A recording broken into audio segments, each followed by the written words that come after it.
let's head back to the voicemail of Truth and Reason. How you guys doing? I want to make a bold prediction for the Cleveland Browns rookie class. I believe Shedeur Sanders, I do believe he will have the best quarterback season out of all the rookie QBs this year. One, he has all the intangibles to play quarterback at a high level. Accuracy, pocket presence, he got the footwork, he has the experience of playing behind lesser offensive line. You know, he's more NFL ready. He's going to a team that has recent success, has some pieces. There's only one motivational factor that Shedeur needs, and he got it. He was picked 144, and he got 143 names to look at for the rest of his career. So I think he's going to finish as the best quarterback in the rookie class, at least as it pertains to their rookie season. Bet that. Y'all have a nice day. Let's go Browns. As always, appreciate all of the voicemails. So let's take a look at this, Tim, and then we'll talk a little bit about it. This is from PFF, ranking the 2025 rookie quarterbacks by best situations. They go Jackson Dart of the Giants. Obviously, he has Malik Neighbors. Tyler Shuck of the Saints.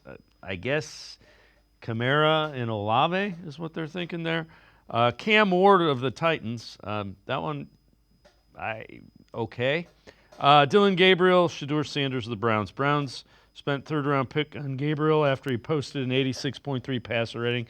Sanders, one of the top QBs on the PFF big board, slid nearly 100 spots from his ranking. Whichever rookie wins the job takes over that offense. Finished in the bottom 10 of every major grading category last season.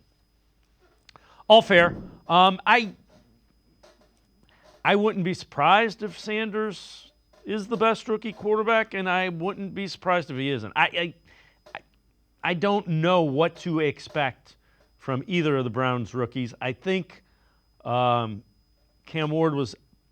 I think people fell in love with it during the draft process. We'll see how that goes.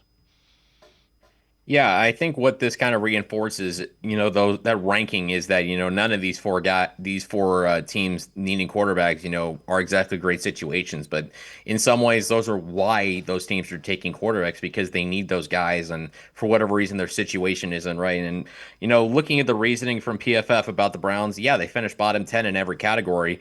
And I think the issues that felt like that held them back last year, at least on paper, they look, much improved. I think the biggest concern I have is, the depth of the offensive line, and they didn't draft an offensive lineman in 2025. Certainly, it's something you can look at going forward if you need to make more upgrades at the position.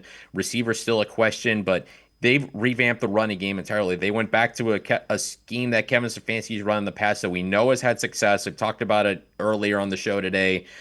And when it comes to Shedeur in particular, I don't think anybody should be shocked if he's starting at some point this season. I don't know if it's going to be week one. I think he would have to, just dominate Joe Flacco and Kenny Pickett. Like, he would have to be leaps and bounds better than those two guys and have a Russell Wilson-esque, rookie camp and preseason to earn the starting job in week one. So, and I mean, it's just hard to do for any rookie coming in the NFL. We don't know how these guys are going to look till they get out there, till they get into the NFL grind, and then they see what it's like to go up against NFL players. We don't know, but what we do know is it seems like Shedeur has really done and said all the right things, that he's come to Cleveland, ready to work. Seems like he's going out of his way to be a really good teammate and really working hard. So from that perspective, it seems like he's doing all the things he needs to do to really play a factor in this quarterback competition. And it's just up to these guys and how they perform in practice and in the preseason to see who goes out and gets that starting job in September. But certainly I would not count out Shedeur, just because like I've said so many times in the pre-draft process, I thought he was a guy who did more with less than every other quarterback in that draft class.